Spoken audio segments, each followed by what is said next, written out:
14,000 acres, 600 properties, 23 working farms. A forest so vast it carries its own international certification, and at the centre of it all, a honey-coloured Elizabethan mansion where Netflix films royal dramas and the King's own Lord Chamberlain returns home each evening to sleep in rooms his family has occupied since the year your country was still a colonial experiment. You see, Englefield House doesn't advertise its power. It doesn't need to. Because while tech billionaires buy vineyards and hedge fund managers collect contemporary art, this Berkshire estate has been quietly generating wealth since Saxon warriors spilled Viking blood on its fields over 1,000 years ago. And the family that controls it today has survived treason charges, religious persecution, colonial fortune building, and the slow erosion of aristocratic Britain, emerging not diminished but diversified, their holdings now worth an estimated £130 million. Therefore, in today's episode of Old Money Mansions, we step inside an estate that has mastered the art of looking effortlessly ancient while generating very modern fortunes.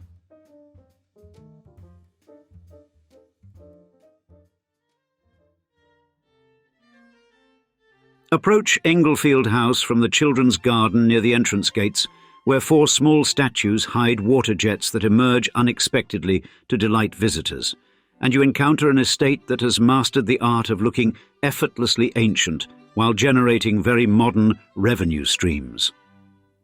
The Grade 2 listed Elizabethan mansion rises in honey-coloured Bathstone, its tall mullioned windows and decoratively gabled roofs embodying the architectural confidence of late 16th century England when symmetry met Renaissance aspirations.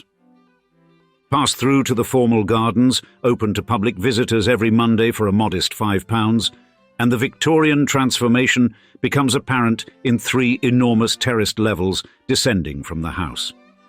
Italian craftsmen brought to rural Berkshire in the 1860s created these monumental terraces with stone balustrades, classical urns, and grand staircases that would fit naturally beside a Baroque Roman palace. The juxtaposition remains deliberately jarring. Rigid geometric lines of box hedging frame sumptuous beds of roses, delphiniums, and salvias in what garden observers call a slightly odd Anglo-Italian mashup. Above the formal terraces, a woodland garden created in 1936 by Wallace and Barr of Tunbridge Wells showcases rhododendrons, azaleas, camellias, and magnolias beneath a carefully thinned canopy.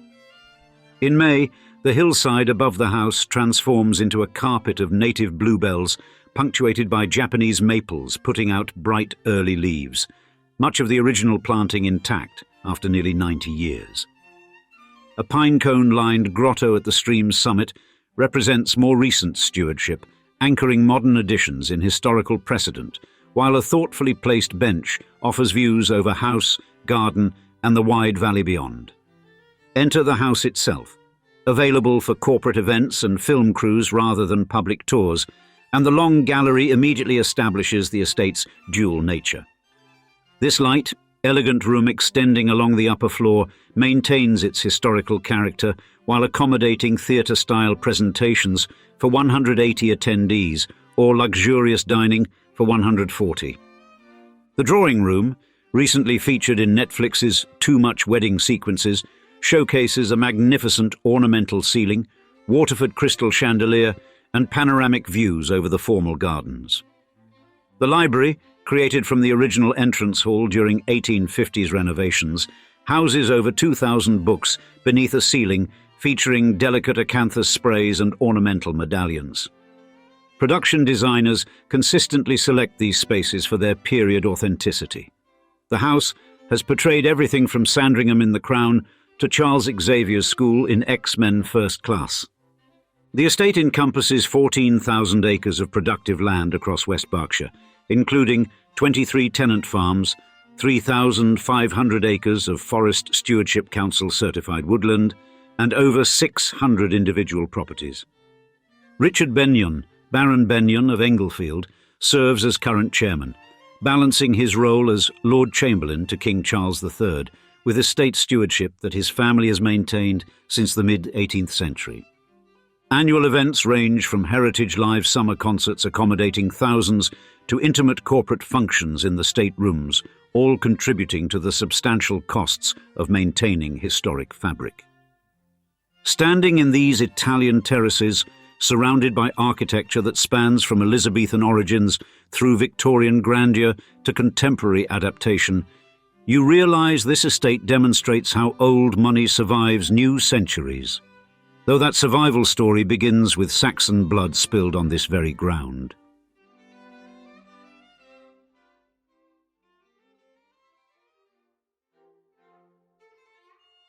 The etymology of Englefield preserves violence in vowels, field of angles, commemorating where Saxon forces led by Ethelwulf, Ealdorman of Berkshire, defeated Danish Vikings on December 31st, 870 AD.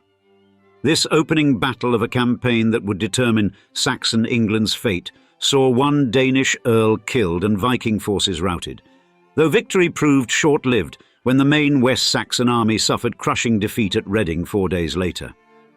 The geographic location transformed from battlefield to estate as the Englefield family emerged in local records, with Guy de Englefield holding prominence during William the Conqueror's feudal reorganisation. By 1307, Sir Roger of Englefield served as Knight of the Shire, while Thomas Englefield received knighthood alongside Prince Arthur's marriage to Catherine of Aragon in 1501. The family reached national prominence through Sir Thomas Englefield, Justice of Common Pleas and Speaker of the House of Commons in both 1497 and 1510. His son, Sir Francis Englefield, inherited both high office and fatal Catholic convictions, serving Mary I as Privy Councillor and Master of the Court of Wards and Liveries. This lucrative position, controlling deceased nobles' estates, provided enormous patronage power, which Francis wielded enthusiastically during Mary's systematic persecution of Protestant heretics.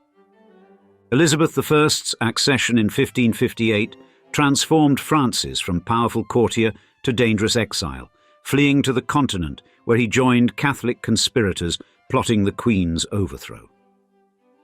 The 1583 Throckmorton plot, aiming to coordinate Spanish invasion with domestic uprising to place Mary Queen of Scots on England's throne, directly implicated the exiled Englefield. Under torture, Francis Throckmorton confessed that Sir Francis Englefield served as key architect of the conspiracy, resulting in attainder for high treason and forfeiture of all English estates. Elizabeth granted the confiscated Englefield estate to Sir Francis Walsingham, her principal secretary and spymaster who had uncovered the plot, deliberate humiliation for the treasonous family. By 1599, Sir Edward Norris occupied the estate, hosting Queen Elizabeth in 1601 when she reportedly bestowed a number of knighthoods during her Berkshire progress. The English Civil War brought John Paulet, 5th Marquess of Winchester, whose defence of Basing House against parliamentary forces ended in brutal siege, imprisonment, and retreat to Englefield until his death. Mary Tyson inherited the property by 1729, marrying Powlett Wright, who reduced and modernised the house according to Georgian domestic ideals. The decisive transformation arrived in 1745, when Mary's second marriage united Englefield with Richard Benyon's East India Company fortune of £75,000. Benyon had risen from orphaned 12-year-old clerk to governor of Fort St. George, Madras, between 1734 and 1744. His decade governing this crucial trading post generated wealth equivalent to £9 million today, plus an extensive collection of Anglo-Indian furniture. A magnificent knee-hole writing table of teak, inlaid with engraved ivory, dating to 1740, remains at Englefield as tangible evidence of the estate's global connections. The marriage settlement carefully preserved both Englefield and Benyon's newly acquired Gidea Hall in Essex for future generations through trusts surviving centuries of legal challenges. Their great-great-grandson, Richard Benyon de Beauvoir, pioneered Victorian suburban development, transforming inherited Hackney Fields into fashionable de Beauvoir Town, while personally funding 11 schools and 9 churches, creating precedents for estate management that would echo through Victorian architectural ambitions.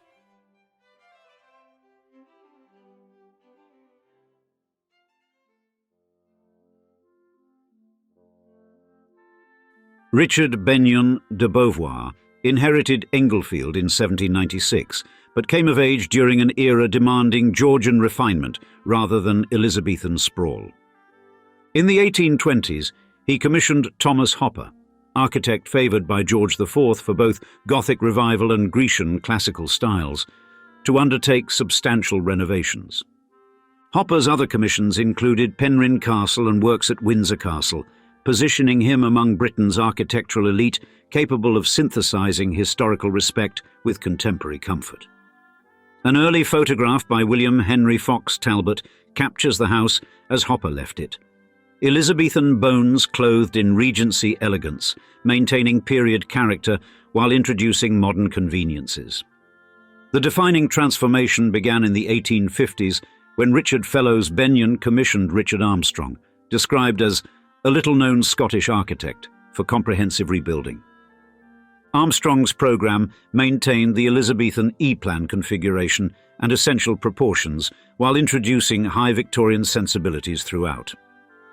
External additions included tall, square turrets, many disguising chimney stacks, creating the varied roofline silhouette that characterised Victorian country house romanticism. The original entrance hall became today's library, with 3 fine carved Corinthian door cases relocated from their original positions when the room's function changed. Elements of the ceiling retain 18th century work, including a slightly recessed rectangular section with delicate acanthus sprays and 6 medallions depicting birds.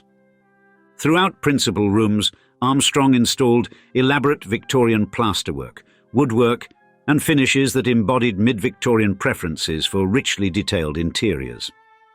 The drawing room received decoration by the fashionable firm of Crace, specialists in high Victorian polychrome interiors featuring bold colours, complex patterns, and historicist motifs. This Crace decoration dominated until 1907, when James Herbert Benyon commissioned Gillow and Company to redecorate in a more neutral, loosely 18th century French style. Further redecoration occurred in 1937 under Jackson's interior decorators for Sir Henry Benyon, 1st Baronet. Successive campaigns illustrating how country house interiors continuously evolved. Simultaneously, Richard Benyon commissioned rebuilding of St. Mark's Church in Englefield Village, initially engaging George Gilbert Scott before transferring the work to the Armstrongs. During church reconstruction in 1857–58, the Long Gallery was specially fitted to host Sunday services, architectural flexibility serving community needs. The 1860s brought the garden's most dramatic transformation when Italian craftsmen created the monumental terraced gardens descending from the house. These formal terraces with stone balustrades, classical urns and grand staircases introduced Baroque architectural principles to rural Berkshire. The visual effect proved nothing short of exotic for the countryside, rigid geometric structures softened by English planting traditions. Sumptuous beds of roses, perennial borders with delphiniums and salvias, and deliberately naturalized wildflower meadows created sophisticated juxtaposition. This Anglo-Italian synthesis exemplified Victorian aesthetic confidence, simultaneously honouring classical architectural traditions while celebrating nature's exuberant diversity. Contemporary accounts suggest Richard Benyon spent lavishly on these improvements, funded by agricultural prosperity and careful estate management. The architectural drawing exhibited in 1873 depicted Armstrong's completed work, including a proposed domed winter garden never constructed. By the 1870s, Englefield House had transformed from Elizabethan manor to Victorian showpiece, embodying the era's faith in progress through careful preservation, creating an architectural palimpsest ready for 20th century challenges.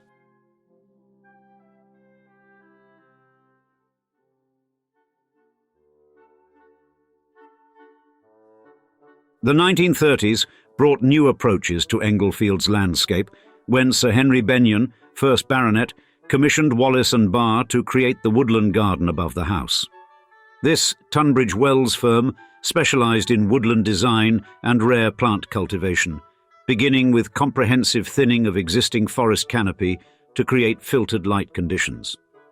A stream was constructed or enhanced within the woodland, adding movement and reflective surfaces to complement extensive plantings of rhododendrons, azaleas, camellias and magnolias. The 1936 planting scheme emphasised species selection for succession of bloom from early spring through summer, with many azaleas featuring delicate pastel colorations. Much of this original planting survives, providing authentic examples of mid-20th century woodland garden design principles rarely preserved intact elsewhere. World War II's impact on Englefield remains undocumented in available sources, though, like most estates, it likely contributed to the war effort through agricultural production or military accommodation. Post-war Britain challenged country estates with punitive taxation and social changes, yet the Benyon family maintained ownership through diversification and careful management. The 1970s brought American landscape architect Lanning Roper to redesign the lower terrace, maintaining Armstrong's architectural framework while updating horticultural content. Roper's sophisticated approach balanced historical respect with contemporary plant availability, introducing abundant rose plantings and sophisticated perennial borders supporting pollinators. Box-edged enclosures maintained geometric structure through winter months, while seasonal annuals provided continuous colour from spring through autumn frost.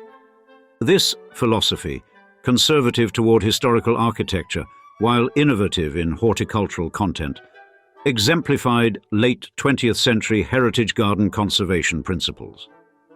The estate's transformation into revenue-generating heritage attraction accelerated under recent generations, though specific dates remain uncertain without access to estate archives. Filming emerged as crucial income stream, with Englefield portraying everything from Sandringham in The Crown to Charles Xavier's school in X-Men First Class. Disney's Cruella, Netflix's Thursday Murder Club, Apple TV's Masters of the Air, and numerous television series utilized the estate's authentic period interiors. Peter Carson, estate events and filming manager, actively cultivates relationships with location scouts, benefiting from proximity to newly opened Shinfield and Arborfield film studios. Heritage Live summer concerts accommodate thousands of attendees on the estate grounds, generating substantial revenue while introducing new audiences to the property. Corporate and private events in the Long Gallery, drawing room and library provide year-round income supporting historic fabric maintenance. Edward Crooks, chief executive, acknowledges that filming and events operation forms an important part of the estate's enterprises in diversifying our sources of income. Public garden access every Monday at £5, admission democratises heritage experience while generating modest but consistent revenue. The restoration of the walled kitchen garden for productive use reflects contemporary interest in heritage food production and sustainable practices. Recent additions include the Pinecone Grotto and Children's Garden with surprise water features, modern amenities anchored in historical precedent. James Mead, head of rural property, leads environmental strategy focusing on natural capital and the pathway to net zero emissions. All woodland holdings now carry Forest Stewardship Council certification, adhering to rigorous environmental, social and economic management principles. The estate's commitment to achieving net zero carbon by 2050 demonstrates how hereditary privilege must embrace planetary stewardship, principles that would guide the estate into its role as 21st century enterprise.